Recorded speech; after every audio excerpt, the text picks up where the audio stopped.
And I was impressed by Donald Trump, for instance, threatening universities that didn't take anti-Semitism seriously with the withdrawal of their funding. I mean, they can do what they like, but not on our dime if they don't speak up. I think this is something that we need to learn from. But not just learn from, but what do you?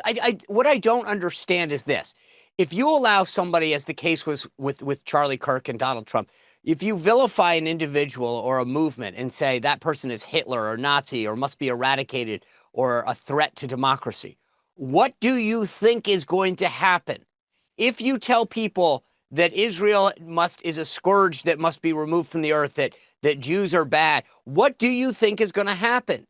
And these folks on the left that are so quick to preach about, whataboutism and Donald Trump this and that, they are the ones causing this.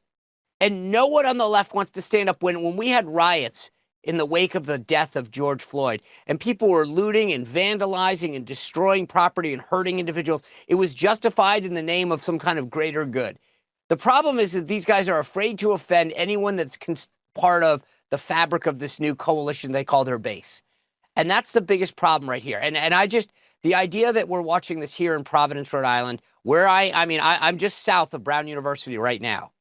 And the idea that this school was so open to anti-Semitism and then wonders why something happens. I don't have any idea what the connection to the shooter is at this point.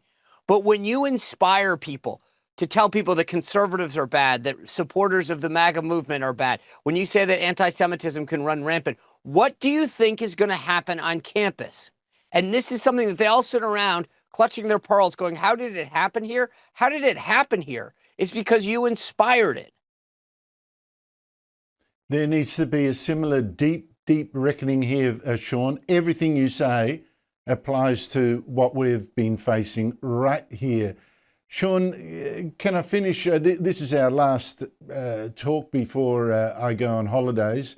I'm very grateful to you for all your effort on the show this year. You've added tremendous value.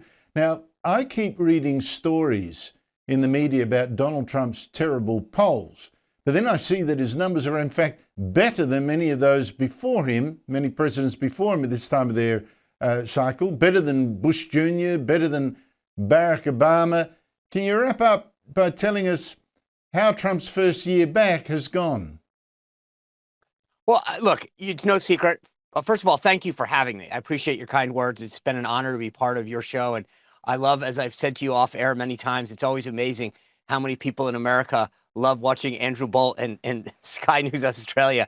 It's amazing the reach that you guys have. So thank you for allowing me to be part of it. But look, I think that when you go out as a politician and promise things to whatever constituency, whether it's the right, the left, the American people writ large, and you deliver on them, that's great. And I look back at what the president's done, the big, beautiful bill, the border is secure. He has instituted a level playing field for our farmers, ranchers, manufacturers through tariffs. This is exactly what he said he was going to do. You may not like it. Some people are opposed to him. But the bottom line is I love the fact that he went out, campaigned on a set of principles and promises to the American people, and then delivered on them. And the only thing that he probably wishes or regrets is that he's done so much so soon. So he's got to figure out some new things. But I'm very proud of what he's done already. Sean Spicer, may I wish you a great Christmas. Thank you so much, and I hope to see you next year. Merry Christmas to you and to all of your viewers, and I look forward to seeing you back here in 2026.